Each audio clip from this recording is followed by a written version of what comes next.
the Wellbeing Show, live and direct from London. I forgot where I was for a second. Who am I? I'm Noel McDermott. I'm your host, and it's really good to have you. We've got Elizabeth Burton-Phillips with us and Sharon Harris with us, who are both from an amazing organisation called DrugFAM. And I'm going to put my hand up and say I've got a bit of a skin in that game, as I'm one of the trustees on the board. So I'm technically Sharon's boss, I think. It's all right, Sharon, you don't have to salute or treat me with any respect whatsoever. In fact, the less the better, to be honest. Sort of slap me around a little bit. So it's going to be a great evening. And Elizabeth is somebody who I have a great deal of admiration for as a human being. Her story is pretty profound and amazing how DrugFAM come back. We'll get to hear a bit about that. But first, I'm just going to do the sort of what we call the furniture moving bit of the show, which is to just give you some details. So this is the Wellbeing Show. It's live on a Wednesday evening, if you're listening to it on a Wednesday evening between 9 and 10 in the UK, which means we'd love to hear from you. We stream live on various social media platforms, I believe on Periscope, which is Twitter. And as I'm an ancient dinosaur, I'm not quite sure I know what that is. I thought it was something to do with submarines, but apparently not. We're also on Facebook Live, and we're on YouTube, on the YouTube channel. So it'd be lovely if you drop some comments in one of those streams, and my team are going to be sort of watching those and sending you comments through. If you have some, you can also give me a call on this thing, a mobile phone. And the number's 07506 319 745. It's +44 if you're dialing from outside the UK, +44 7506 319 745. You can use WhatsApp if you want to call and save charges for yourself. Again, be lovely to hear from you, and I'll get you on the show. I'll make you famous. There you go. That's an offer you don't get every night. Anyway, that's enough from me, and on to introducing our guests. And I, in no particular order, I'm going to say hi to Sharon. Hello. Hello, Sharon. How are you doing? I'm good, thanks. Yeah, nice Great. to be here. That's good to have you here. Tell us about what you do at DrugFAM and sort of why you came along this evening. Okay, so I have a son who's in addiction. Right. And I was a client at DrugFAM 4 years ago, and I launched through the door in a heck of a state, not knowing how I was going to deal with what I was about to deal with. And from there, I had support, and I'm in a really good place now because DrugFAM have helped me get there. And I was offered a position a year ago as office manager, and I also manage Elizabeth's diary. So yeah, all good. You're a very brave person for managing Elizabeth's diary. Absolutely. Anybody trying to manage any aspects of Elizabeth's life, I think, I agree, is well on the way to a knighthood. I agree. Damehood, probably, isn't it? If you're a lady, it's a damehood. Hello, Elizabeth. How are you? Hello, I'm good, thank you. Yeah, really well. Yes, I really love being insulted. It's great. I love insulting. So this is going to be a great, fun evening. So really good to have. Tell us about you. Who are you and why are you here? Who am I? Well, I'm just an old age pensioner, really. It's the truth, you know. Just celebrated my 70th birthday. You have, haven't you? It's extraordinary. I have, yeah, I have. But, you know, I was telling all my friends, you know, the brain feels like 17, but the body feels like 170. But yeah, I'm very busy. Very passionate about what I do, supporting families affected by addiction, supporting the bereaved, doing a lot of work now with Sharon, virtual work in schools, presenting actions and consequences, that kind of thing. Just really busy, enjoying the work that I do. Sharon and I get on really well. She comes to my house every Wednesday normally. This week it didn't happen, but yeah, we work together, very good partnership. And yeah, You're the founder of DrugFAM. I'm going to sort of seed the conversation that way. Tell us about DrugFAM and what it does. Okay, so DrugFAM is a charity that was established following the death of my son Nicholas 16 and a half years ago from heroin addiction. He died by suicide from this addiction to drugs, and he was a twin, and he and his brother were in addiction for several years before he died. And after he died, because of what I went through, a period of loneliness and isolation, I felt that I wanted to do something in his memory that was actually out there supporting families, because at the time that we were going through it, I couldn't find any what I would call sort of core support for myself. There was a lot of stuff out there to help the boys in terms of what was known as the drug and alcohol action teams and things like that, but there wasn't obviously so much in your face available for family members. And so DrugFAM, which is actually, it's registered as the Nicholas Mills Foundation, trading as DrugFAM, was set up a couple of years after he died, and here we are now, all these years on, working 7 days a week on a helpline, supporting families, and obviously not only that, doing other things like email support, Zoom meetings, group meetings. I think, Sharon, you could comment on how busy we are on a Monday night, because we have I cover a group of clients that come to Whitney on Zoom. I used to go physically there, but now it's all on Zoom, and it's wonderful because we can bring in clients from all over the place. You know, we've had clients come in from Cornwall, from Tunbridge Wells, from just all over the place. At the same time, running concurrent to that, we've got a group in Peterborough and a group in Swallowfield near Wokingham. On other nights of the week, we've got groups in, I think it's Boreham Wood and High Wycombe. And Sunday mornings, we've actually got a very successful group over in Sandhurst. And that's just dealing with families and significant others who have got a loved one in addiction to drugs or alcohol. And yeah, so that's us really, very busy. Sharon, you were one of those families that...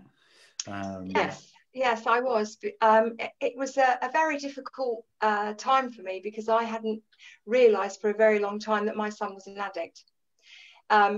Because I knew nothing about drugs. Let's just stop there, because you know, I mean, that's a really interesting statement.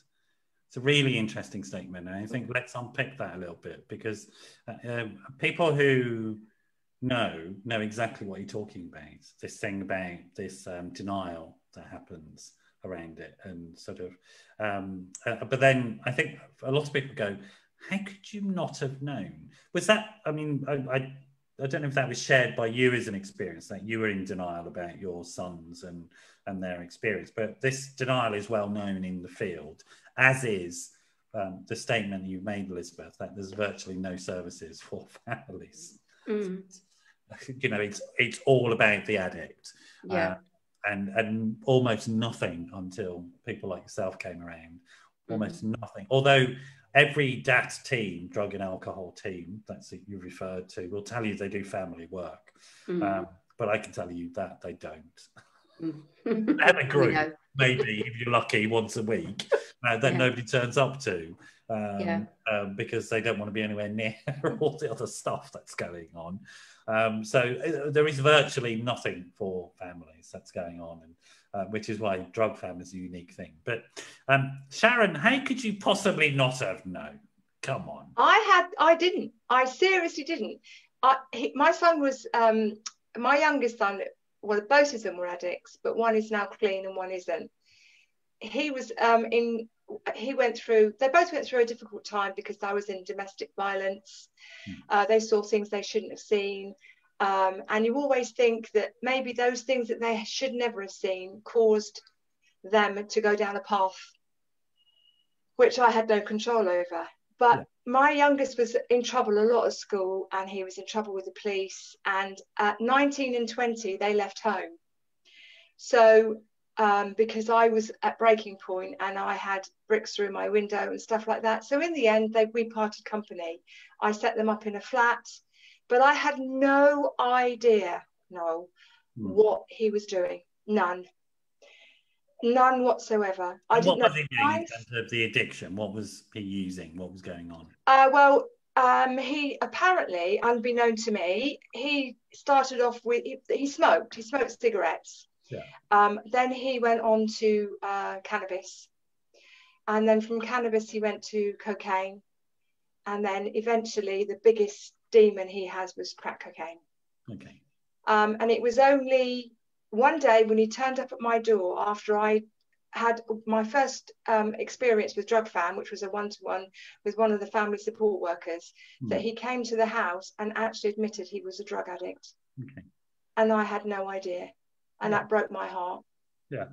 And the devastation it causes is completely unbelievable. I mean, it nearly destroyed my marriage. You know, he's cost thousands and thousands and thousands of pounds. And as a mum, you love your children. All you want is for them to be happy. And you think you can fix it. Yeah. And you think you can take away their pain. I still live with guilt every day, because I think that because of what's happened in my life has made him turn out the way he has. But with DrugFam support, it's obviously made me realise that it isn't my fault, that it was a choice he made. But it is the most horrific thing. Nevertheless, even though you've done obviously a lot of work, and I totally agree with you as a clinician, you didn't cause it, you can't cure it, etc., etc. But nevertheless, you started off the conversation with, well, I was in domestic violence. Maybe that's what led. My response would be, how many people experience domestic violence and how many of them? It's not a one-to-one relationship by any stretch of the imagination. Do you know what I mean? So it couldn't possibly be causative in its relationship. There's a correlation, obviously, between trauma and people self-medicating and things like that. But there's also just as much of it is nature and inherited stuff. And one thing I would say to my clients who I deal with, is I explain to them that there are things like alcoholic bees, alcoholic monkeys, addict horses. And so what on earth has addiction got to do with human child rearing practices if it's a trans-species event? How on earth can it be about the way you do or don't bring up your child? Because as far as I know, you didn't bring up any horses, and humans don't, and we don't bring up bees. So if it's happening in other species, which it does, and we know it does, then it has very little really, or it has some relationship towards sort of what we do in environmental impact. And it's one of those things, we should just get this really clear for people that are listening. It's one of those things that does have an inherited component, and we figure what 60-40, 70-30 split between environment and inherited and all that sort of stuff. Yeah, it can't possibly be you. But nevertheless, I think that's, you know, one of the things that you're describing is a classic thing that a parent will do, which is that they will look for a way of avoiding what is really going on. And I was the classic enabler. I mean, I was probably, my addiction was him, because I was enabling him so much, and I couldn't bring myself to stop doing that. Yeah, it was absolutely horrendous. Can you say more about that? I'm going to bring you into the conversation in a minute. That's all right, Elizabeth. But I think. Oh yeah, sure. I was completely entwined in his life with the enabling. I couldn't say no. I couldn't, because I just hated what he was doing, and I just thought he was going to die. So I just kept throwing everything at him, and I now realise that's not what you should do. You know, it's very frightening for you, though. It is. It's very frightening, and it's still frightening now. Although I'm in a much better place, because you have no control of it, and you don't know how it's going to end. I wish I could, in my words, as I've explained to Elizabeth before, open up his head and pull his brain out and find out what is going on. You know, but I can't do that. But I've learned. But I think you'd get unusual results if you did. You wouldn't get what you wanted. No. And sort of every attempt to create Frankenstein's monster as absolutely. But also, I've got two boys that were both on drugs, and one is clean, married, and happy. Yeah. And yet I've got one that still uses. So it is really a difficult situation to be in, really. Yeah. And in terms of the impact upon you, because we're not here to talk about the addicts and. Oh my goodness, the impact! Right. Well, when I came to DrugFam, I'd lost 3 stone in weight. Wow. I wasn't eating, wasn't sleeping. I don't know how I was functioning doing my job, but I did. I think that was my saving grace. Work was my saving grace because it took my mind off everything. I wouldn't switch my phone off. I used to take it to bed every night. And I used to drive to try and find him, drive around at night in the middle of the night, trying to see if he was alive or dead. I put my, I nearly wrecked my marriage because I put him first before my husband. And my husband, for 21 years, all he's ever known is my son's addiction. Yeah. And it's been really as difficult for him as it has been for me. And he hates to see what he's done to me because he's destroyed me at times. And it's about your well-being as well. I mean, if I hadn't have walked through that door, Noel, and got the support that I needed, I don't actually think I'd be here now.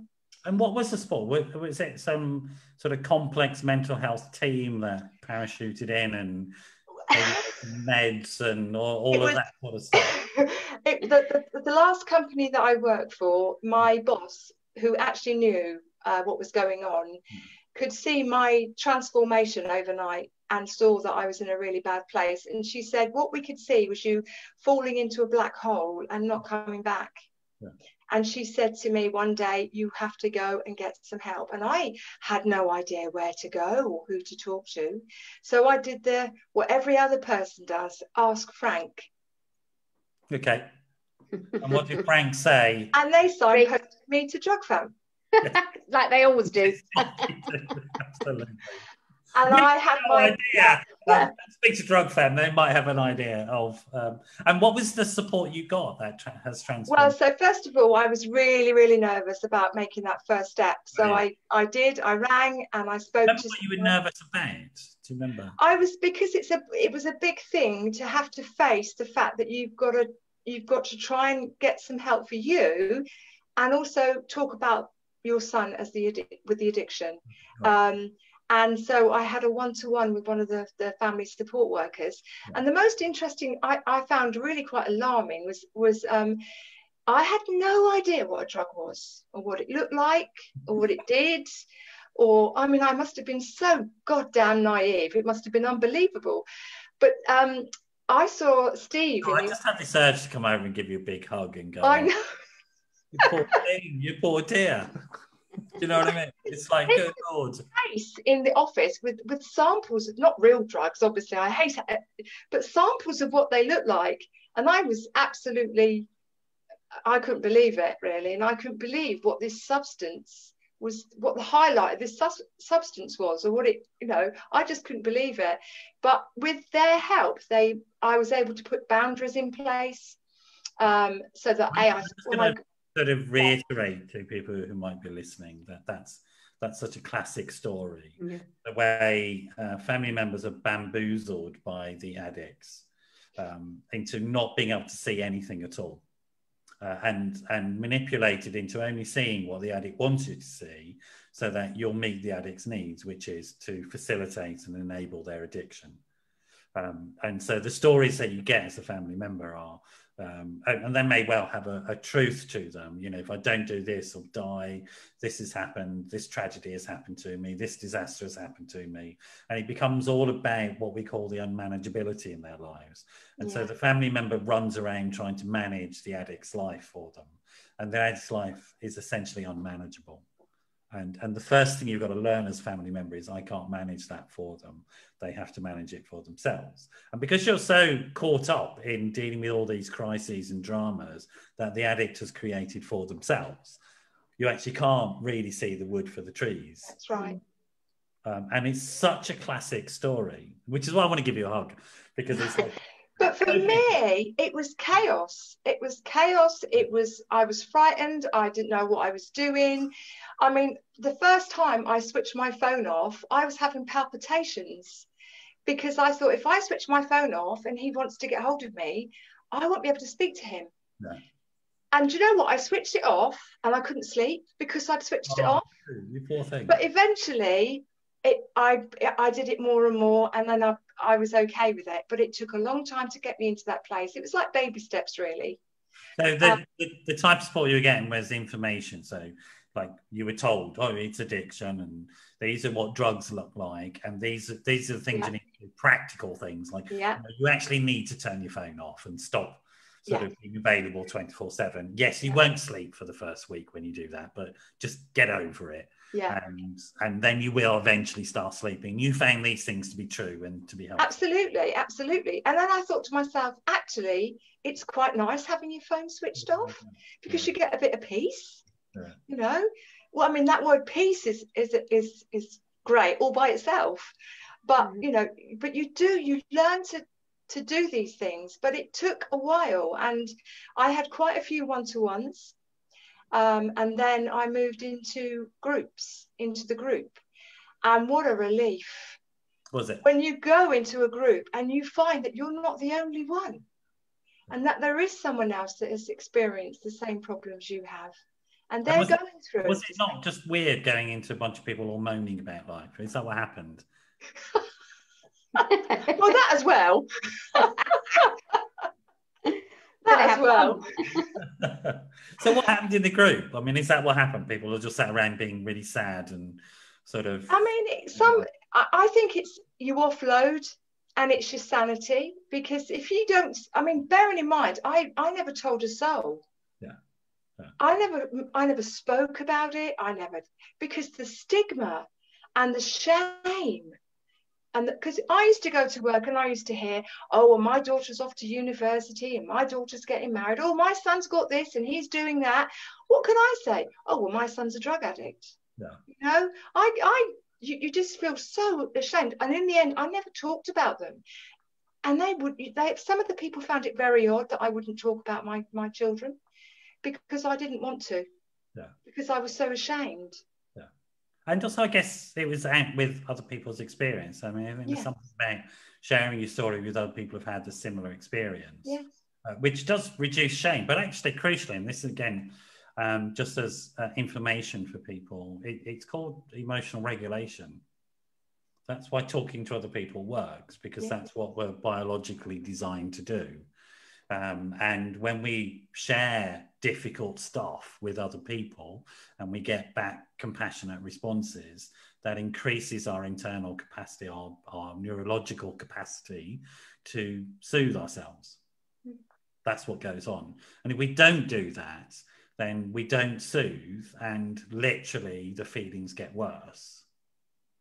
And so that's what was happening to you when you weren't talking to people, is that the feelings were literally getting worse inside your mind. There was a buildup of toxic stress hormones in your body, which led to all sorts of problems for you. And as soon as you start talking to people about it, and you're describing it perfectly, that level of toxicity drops. And it was just a relief to be in with other people who could have experienced the same things, didn't judge you. But and they would talk about the money that they'd given to the person, or did this, and I thought, God, I've done that. Oh my God, I've done that. Oh God, I've done that as well, and that. But it was so refreshing, if you like, to hear a bunch of people talking about all their problems, and I was no different from them. You rejoined the human race by this time. Absolutely, and then it became my strength, because everybody needs to offload. And if you don't offload, where does it go? And you become ill. So it goes into toxic acting out in all our other relationships, as you perfectly described with your husband. That's where it went, and of course it goes. Elizabeth, you're sort of being unusually quiet for you. I've never known you to be this quiet. I'm beginning to think there's something wrong with you, but you're being polite, aren't you? I'm nodding and agreeing and identifying with. I mean, you have these two hats here. One which is the founder, but also you're a mother as well who went through this. And I guess you're really identifying with what Sharon is saying. Yes, I am very much so. I mean, all the the shame and the stigma and keeping it secret, certainly going to work for me as a teacher was very, very important. It kept me going. It kept me psychologically well, in a sense, because it gave me a sense of purpose, of something to do. I could block the addiction out of my mind while I was at work, knowing that I had to face it when the school day came to an end. And it became a master of keeping secrets from my colleagues, from my Did pupils. your kids grow up in domestic violence? Were you beaten up by your partner and stuff like that? No, not at all. No. What sort of environment did your kids grow up in? I would say very ordinary, really. You know, their dad's a civil engineer. He's retired now, and you know, very, very ordinary. There was a sign of addiction through my daughter, who became very anorexic and bulimic in her teenage years. But that's because I was teaching in an all-girls school. That was something that I was quite used to, effectively dealing with. But the boys going into addiction and becoming heroin addicts was something that I would never have dreamed of happening. And I guess as a childcare expert, as a teacher, you understood how children operated. So your parenting strategies were thoughtful in that sense. Absolutely, yeah. I mean, we had a really, I think I look back on those times and they were really with great fondness in their, particularly in their primary school years. And I know all kids can be stroppy teenagers. I'm familiar with all of that through years of working with them. But it just, I think mine's a classic example of you don't think it's ever going to happen to you. And, you know, I think it's easier to manage something like, when I say manage, it's either easier to embrace something like bulimia or anorexia, because it hasn't quite got that stigma and shame about it. There's more compassion. People don't think of it in terms of addiction anyway. Yes. And it's not even defined in that terms. It's defined as illness rather than anything else. So. Yes. So I think what I'm interested in, though, is this thing. And again, you know, trying to hammer home this message. I mean, here's two different childhood experiences, one which was traumatic and one which wasn't traumatic. And still two boys and both addicts. I mean, so what does that say? Well, it says addiction is bigger than whatever the parents are doing, as far as I can tell. And it's a very familiar story to me. And even with these big differences between you as people in terms of your life experience, etc., you seem to be united by this experience of addiction and it being in your children. And it seems to me that as human beings, you have a lot of similarities and common bonds because of it. Am I understanding that correct about you both? Yes, I would say that there's an identification which goes on immediately within a group setting or within a one-to-one setting that draws you together. And this is whether there's active addiction going on or whether you've been bereaved. That if you've been bereaved, you share that common sorrow, that common painful experience of knowing what it's like to lose somebody, whether it's overdose or otherwise. And same with active addiction, the family members know that their hearts are all in the same place, their anguish is all in the same place, their worries are all in the same place. And there's an immediate caring that comes out of that for one another. And that's very evident in our support groups.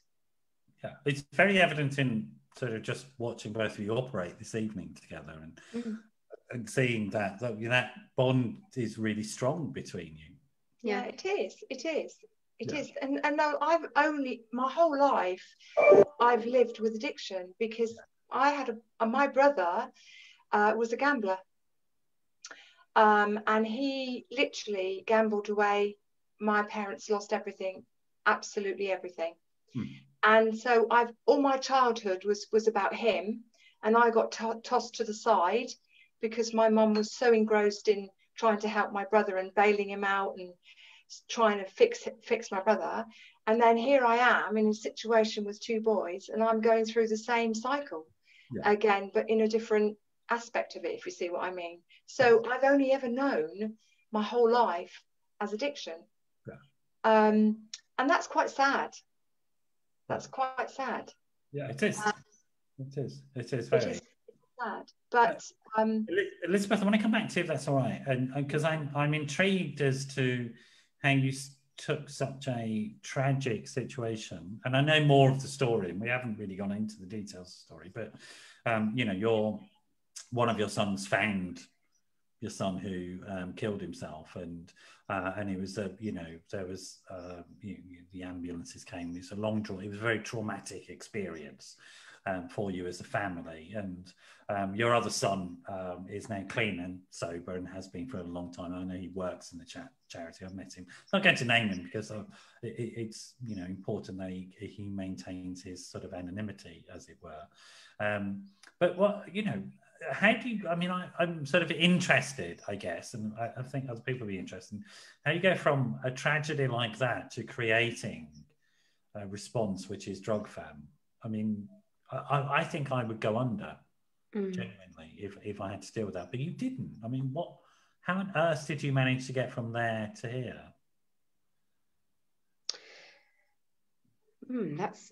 I have been asked this many times before, and I believe that I was driven. There was something inside of me driving me to do something, and I think that it was partly because I needed to almost exorcise the experience out of my system by doing something positive out of a negative.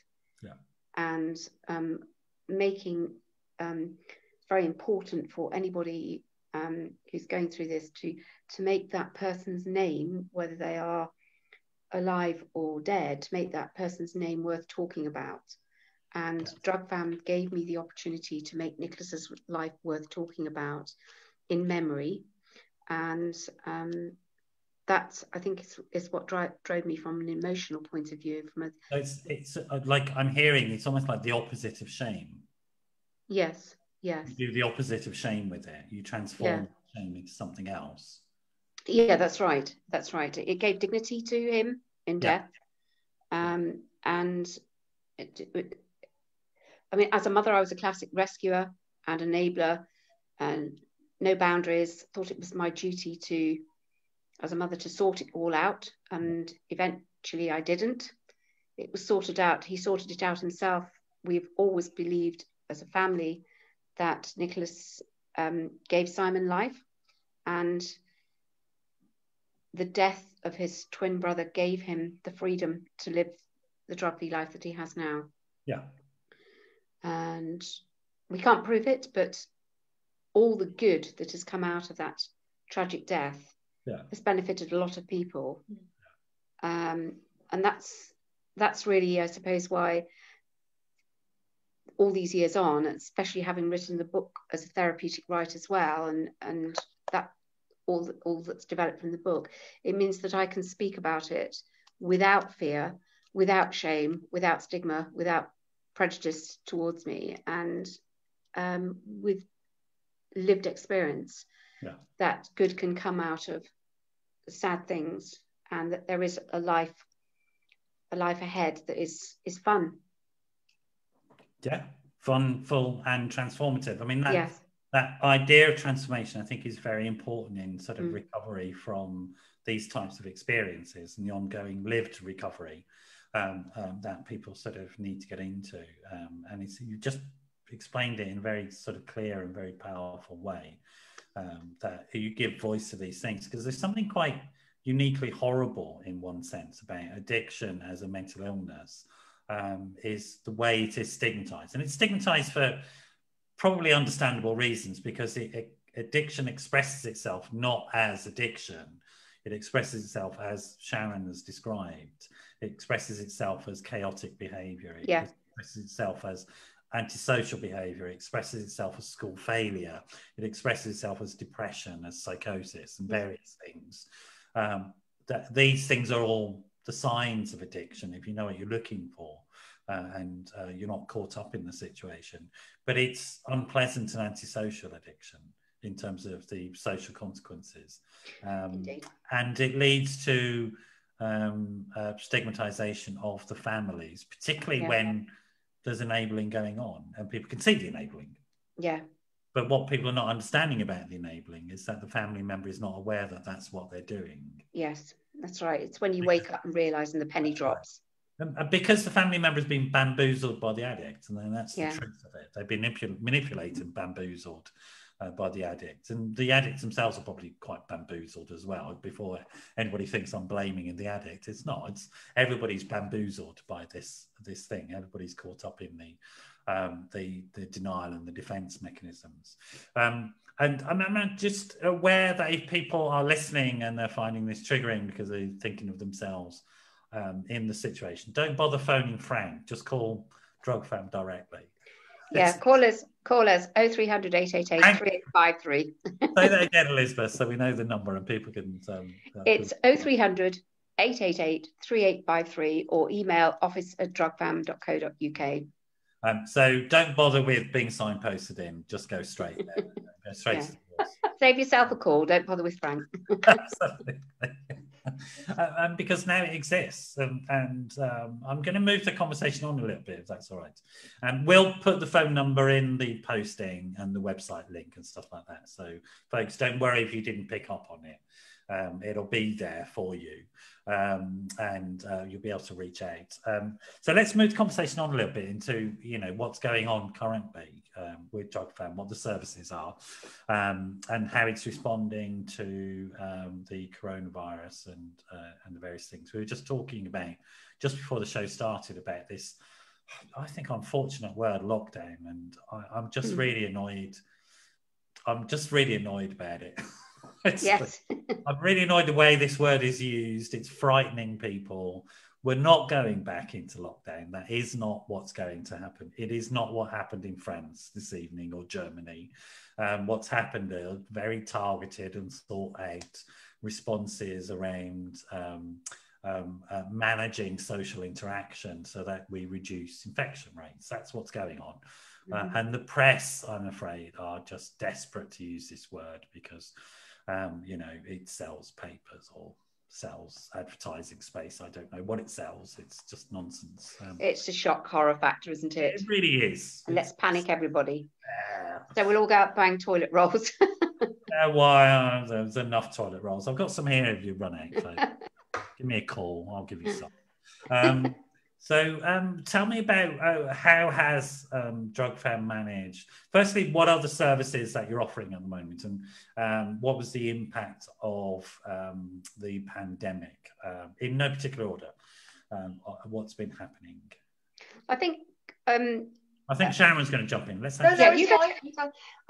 sorry. I think it's been, the pandemic we've had to adapt very, very quickly, right? Because obviously we were offering services that were meeting clients face to face and the groups were face to face. So in order to be able to provide the support that our clients still needed, we set up virtual meetings online via Zoom and Teams. Yeah. So in actual fact, it was really good for us because it's opened up doors. In as much as that we were still able to support our clients, still hold the group, still had the one-to-ones. But the biggest thing for us was we opened what's called a national group. So whereas before we may have been limited to the people that we could reach out to, i.e. when they could come into the office or have face-to-face, because of a national group, we've now reached out North, South, Wales, Scotland, all over the UK. It's been absolutely amazing. So all the people that we have not been able to reach before have now come onto our national group, and that's growing by the week. So give me some idea, Elizabeth, of how many people that you're helping at the moment and the types of services. You mentioned something about a telephone line and emails and groups. Yeah, that's right. What's going on and how many people you're helping? Regular on a day-to-day basis, people can reach us through the phone if they just want to talk, or they can reach us by email. Sometimes they're a little bit nervous about picking up the phone. So there's a system. If you call the number, they're going to get you? They're going to get one of the team. Okay. They'll get DrugFam, yes. They'll get one of the team. Yes. So that they have a choice. Some people, you can see from office@drugfam.co.uk that some people are saying, putting their foot in the water and saying, I think I need some support here because of X, Y, and Z. Could somebody give me a call, or could I join a group, or I can see that you operating Zoom groups, could I join, and so on. And so that is happening 7 days a week from 9 till 9.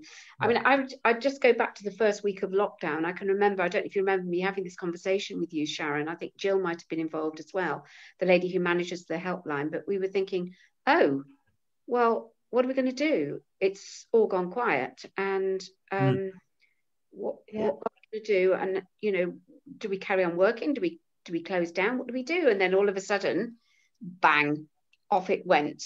And it's got so busy, didn't it? Yeah. Sharon, so busy. And sadly, I mean, I can say this with absolute hand on heart, sadly, we've had 37 bereavements since the 23rd of March. And I know this because I write personally to anybody who is bereaved and send them our bereavement packs.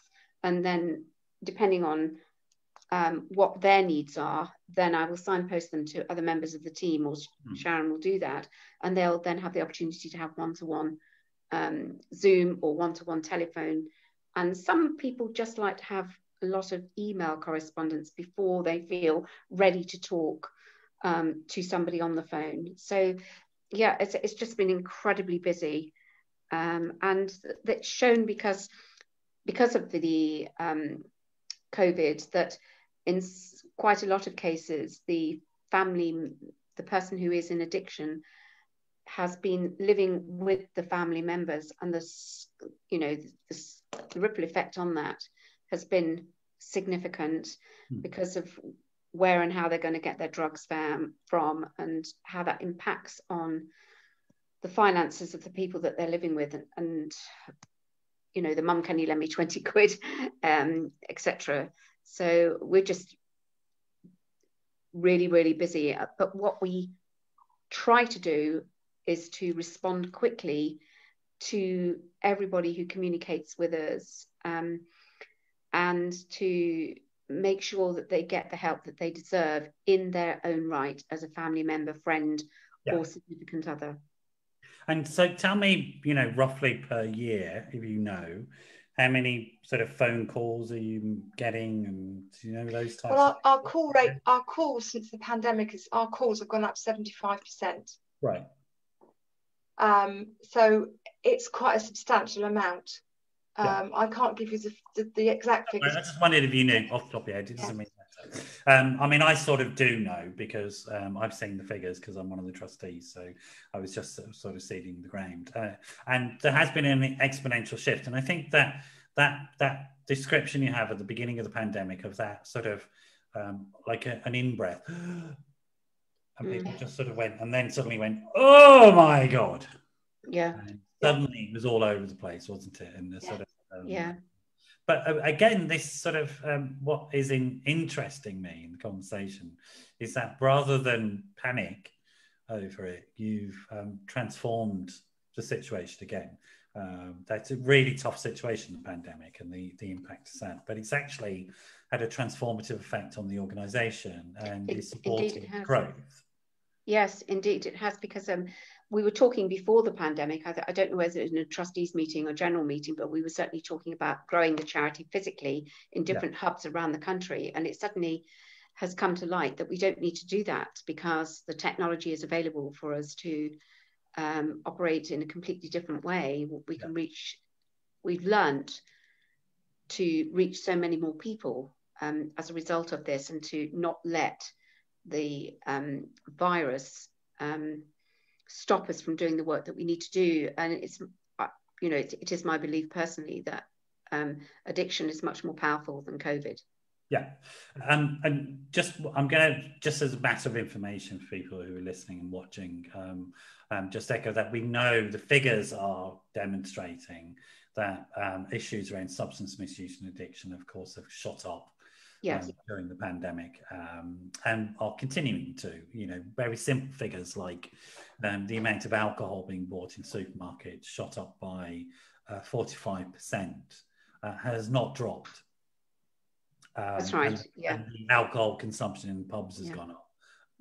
It's ridiculous the amount of alcohol that people are stuffing inside themselves at the moment, and the sort of problems that's going to cause. And we know that domestic violence rates have shot through the roof, and they've not gone down, etc., etc., etc. So all of these indicators of, and the evidence that we're getting about how during the more controlled phase, the early phases of the pandemic, shifted drug misuse patterns and drug buying behaviour and counter lines issues, and because it was really easy to see dealers on the streets in cities, for example.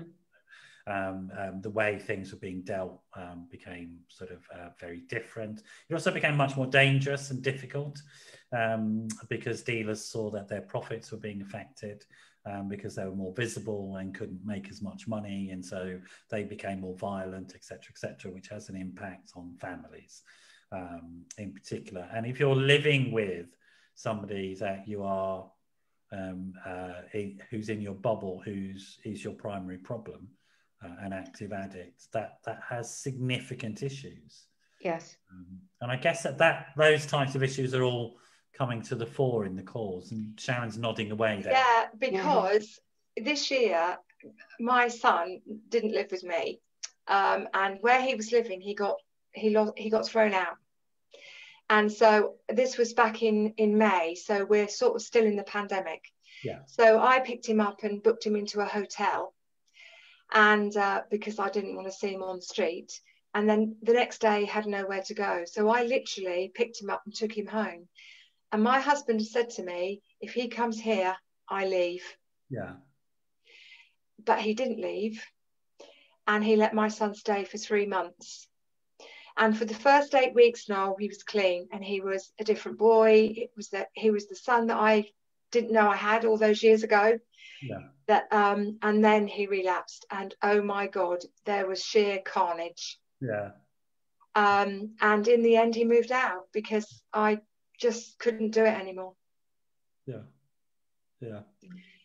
So that was just one instance. So if you're in a situation where you've got young children and are living with that, it exacerbates it even further. So all those problems, it's like a bomb going to explode. Yeah. Yeah. Because we're just touching the tip of the iceberg now. Yeah. Yeah.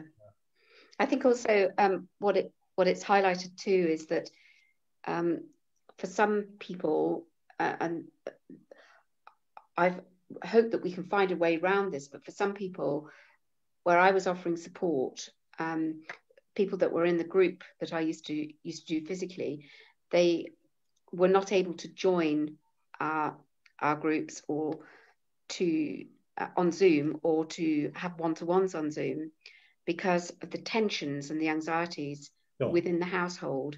It was too great a risk, less, they get a brick in their face or a good kicking from whoever was using what, if they were on cocaine and alcohol, a lot of violence and so on and so forth. So it's a shame that whilst we've been able to reach thousands, and I do mean thousands of families, and the phone calls are in the thousands, and the families that we're working with are in the thousands, there are many more that we haven't been able to reach because they're too scared. The family members are too scared to pick up the phone while they've got the addict living with them. Yeah, and so we do need some sort of policy decisions on this. So we're beginning to see policy decisions, for example, around domestic violence. So I think it's Boots, the chemist, has signed up for this program, national program, creating safe spaces, so that if you're in domestic violence at the moment in the UK, you can request of a Boots member a safe space. And there are various organisations, and I'm guessing we need some initiatives like that now around addiction. We come back to the issue that addiction is such a shameful thing, that it's sort of when people talk about addiction, they only think of the addict, and then the attitudes they have around that. And we should say, one, I would challenge that, because addiction's a mental illness, and to isolate and sort of discriminate against people who've got a mental illness is, for me, unacceptable. It should never have happened. But actually, we're not talking about addiction here. We're talking about families. Yeah. As you know, it's a family illness, isn't it? Because the fallout makes it a family illness. It scoots it all up. But in terms of, trying to get through to people what it is that you're providing, it's services to the families who are not the addicts, and are as much victims as anybody else. Very much so. They're very bewildered, very confused, very desperate, very isolated. And we've talked, you've mentioned a few times, we haven't really gone into, and I'd like to talk a little bit about it, The very specialised work that you do in DrugFAM around those bereaved through the process of addiction, either by their loved one deciding to take their own life, or their loved one dying of some addiction-related problem, maybe killed in a drugs deal, maybe overdosing, etc. And again, the response of society to addicts who die for whatever reason is pretty shitty. It has to be said. It is. Mm-hmm. Yeah. It Sharon? is. Yeah. It is. Yeah, it is. Because we get examples of, well, they're junkies, they're the scum of the earth, it doesn't matter that they die, doesn't matter, they're just, they're nothing.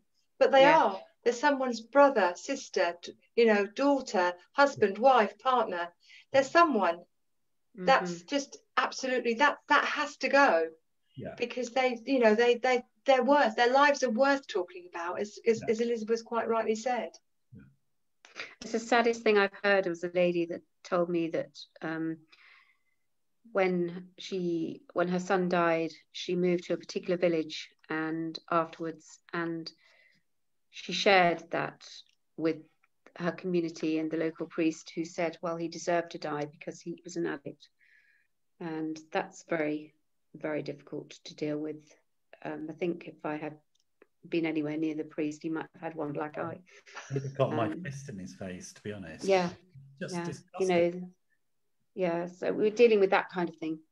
Yeah. But on the other hand, you're also dealing with people who are very compassionate and very supportive. There are a lot of good organisations around that will be extremely supportive. But and I'm guessing as well, it's sort of an educated guess, but I'm guessing that family members carry some of those feelings themselves, because how could you not? That you project onto your loved one that they are scum, that they do deserve something, and that they're not worth something, and are programmed in that way to respond to their loved one who they've lost in that way, and that complicates the grieving process, I would imagine. Yes, I think what we don't realise, it's only in hindsight, but what we don't realise is when there is addiction in the family, and it's a son, daughter, partner, whoever, is actually that's almost a bereavement in itself. It's like a living bereavement, because you lose the person loses the identification with you of who they were before all of it swallows them up. And so it's like you're dealing with loss and grief, but in a living way. And then if you get the actual physical death, if that actually happens, then you're dealing with all the emotions that you've been anticipating happening, but they've actually, in a sense, being at stage one bereavement grief, grieving for the person that, how could this happen to my child? What if I'd done this? If only I'd done that. And that complicated mix of things. And the person that they might have been without you. Grieving for who they might have been, and what the future might have held for them, and so on.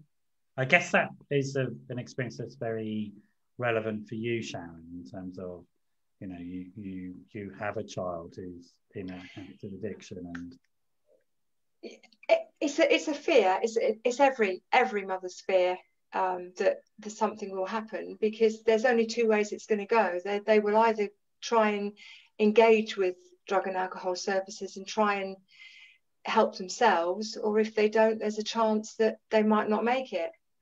And I never forget, when just before I started at DrugFAM, I went to the Bereavement Conference last year, and that was the most powerful thing I've ever been to. It was very humbling and overwhelming, and at the end of it all, I met some amazing people and their strength and what they've been through. And I felt terrible that my son was still alive, because I felt I was one of the lucky ones. So it's a quite bewildering thing to behold, really. And you had the conference again this year, didn't you, Elizabeth? We did, yes. The bereavement. Tell us about that. Tell us about what happened and what went on. Well, we had a very successful physical conference last year in 2019, booked the same venue because it was very nice, and lots of members stayed for the weekend there. And that was what we were going to do again this year. But it suddenly became very apparent in March that that was unlikely to happen. So it's like Sharon and I had a council of war meeting, and okay, what are we going to do? Well, shall we go for it? So, okay, we'll do it on Zoom. And then we suddenly realized, well, if we get the large quantities, like 100 plus, how are we going to be able to manage that? And we brought in the services of Jasmine Plowright, who managed the whole experience for us on Zoom and took away the angst and the worry of, you know, these sort of little chat rooms that we had as part of the conference as well. And that was really good. So we just worked on, you know, how we would manage the conference from the point of view of communicating who the keynote speakers were and what the theme of the conference was about and so on. And I think that we had some very good times during every Wednesday morning, every Wednesday you're coming to my house. There's some very good times building up to that without the worry of actually having to physically managing 109 people coming in on a Zoom meeting. And feed them and so. And that's right, yes, yeah. They were just asked if they would kindly stay online while they went out and make cups of coffee so that we didn't have to keep letting them back in. I just want to remind people of the conversation we've just had about bereavement and how remarkable it is that you put on the conference that allows people to experience grieving in a healthy and clean way, because the context of this is that very often what the family member experiences is society and individuals in society telling them that their loved one who's died was scum, and they, you know, why would you waste any time, emotional energy on grieving them, because they weren't worth it anyway. It's good that they're dead. And yet again, Elizabeth, what you've done is you transformed that experience for people, or you allowed the possibility of that transformation and allowing people to do something that is fundamentally human, which is grieve. Yes, it's very important. Well, it is. I mean, I can tell you anthropologically, we know how we measure the beginning of human culture is when we started bereavement and grieving rituals. So going way back in time, we, you know, if you go to look at anthropology and the anthropology of society, the measure of the beginning of human culture is when we started burying people and we started decorating graves. So when we started to grieve the loss of somebody beyond a physical thing. And so this is fundamentally an expression of humanity, that we are hurt by the loss of a loved person. Yeah.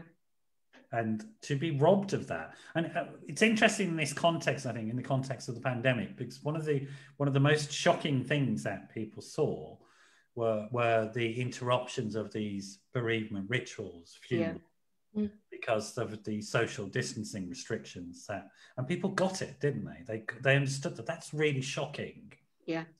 Because it's a shocking interruption into what is a fundamental thing a human being needs to do, which is to grieve the loss of a loved one. And yet that intervention, that denial of the capacity to grieve, is imposed upon the families of addicts as a matter of course. Yes, so true. Yes, absolutely, as a matter of course. And yet, again, what DrugFAM has done, what you've done as a group of people, an extraordinary group of people, is to say, well, no, that's wrong. I don't care what you think about addiction or that person. There are family members left here who have the right to the experience, that human experience of experiencing their loss. Yeah. Very important, because we know that for some of the people who come to the Bereavement Conference every year, it is a weekend that they put away sacrosanct for remembering their son, daughter, partner. Yeah. You know, and there have been people who come every year that they know that it's the second Saturday in October, and yet at the same time, whilst being there for them, we've also had this great big tranche of newly bereaved come in, some of whom decided that they wanted to be there. I think it was very, very brave that, you know, having lost somebody during COVID, that they decided that they wanted to come in and have fed back very positively from the experience. One or two were asking, you know, I'm a bit nervous if I get upset, you know, will I be seen, and so on and so forth. And we just reassured them that they would be absolutely fine. And they were. Yeah. So, you know, there's this amazing range of services, if you're listening, that that DrugFAM offer, which are about reinserting support and services for family members, and reinserting that sort of normal human expectations, what I would call human rights, into people, and trying to challenge some of those stigmas. What's the future looking like for DrugFAM? Is it struggling financially, like a lot of the charitable sector is at the moment? What's happening in terms of DrugFAM and its capacity to survive? Well, everything's looking pretty good at the moment. We've just been given £100,000 from the Lottery COVID Fund and the Government COVID Fund. So that's really very, very positive for us. Obviously, behind the scenes team working very hard on those kind of applications, working closely with the relevant people. I think there is also the opportunity for that money to be enhanced further, because we're just so busy, and we can evidence that in all our stats and so on. And I think things are okay, but that's to say, you know, not to say that we can't sit on our laurels and say everything's going to be fine, because we've lost the opportunity this year to fundraise to the tune of probably £75,000, because we weren't able to have our annual ball, which the previous time had been £50,000, and a particular event that we were going to do in March had to be cancelled that would have probably brought in about £25,000. So we have to be mindful that we are on a continual fundraising attempts. And if people want to help with that, having listened, if people want to help with that, Elizabeth, how might they be able to do that? Well, they can they can contact us at office at DrugFAM, or they can look on our website, which is actually currently being upgraded. So you've got our website's a bit clunky at the moment, but they can donate to the Power of 7 at 70, which is my personal fundraising campaign for my birthday, which is doing quite well. Notice she was 70. It's for putting me in the home for old ladies that are not very well. I don't think I'll take you, Elizabeth. I don't think they won't let you in, mate. Yes, but you know, even today, I mean, there's a check arrived from people that we've supported. Yeah. People have sent checks in for £70. They've donated to the appeal. Anything with a multiple of 7 in is fun. That appeal's open until the 5th of October 2021. So yes, there's lots of ways in which they donate. Just pick up the phone to us, 0300 888 3853. We can help. We've come to the end of the hour, I'm afraid. It flies by, doesn't it? It does. Really, it's been really wonderful. I mean, I get to see you both on a regular basis anyway. So I'm very blessed in that I get to meet amazing people. I have amazing people in my life. But for the people sort of listening, again, I want to sort of just say, if you felt sort of moved and triggered by this because of the situation that you're in at the moment, I'm really going to encourage you to call DrugFAM and reach out. If you're in these circumstances that we're describing, help is literally just a phone call away. And I think the really important thing to get across is, as I've been talking to both Elizabeth and Sharon, you've probably forgotten that both of them are mums whose kids were chaotic addicts, and that where both these women have started from is being completely overwhelmed and traumatized by addiction. And yet where they both are today, it sounded like, you know, some really hot shit professionals who are doing a great job of helping other people. And that transformation is available to anybody. Absolutely. Help. That's how your life transforms. And that's one of the most wonderful things about DrugFAM, is that, yes, it does have silly professionals like me involved, but the core of it is lived experience. Yeah. And the transformation of that lived experience, and how your experience of trauma and the shitty stuff that happens in addiction, and it's really shitty, can transform into something really, really beautiful. And I think Sharon and Elizabeth are beautiful examples of that transformation. So they are sort of walking the walk, and so can you if you're in it. It really can change. We're going to have to finish there. All the contact numbers and the websites will be web and the URLs will be there. And it's been wonderful to have you both on the show. It's been wonderful to be back after having had a week away, and I'm glad to say I come back without the dreaded virus. Oh, that's great. That's good news. My results through today. I'm free. Should be here fighting fit next week as well. Lovely to see you all. Andrew. See you all in a week's time. Bye-bye. Bye-bye. Bye now. Bye-bye.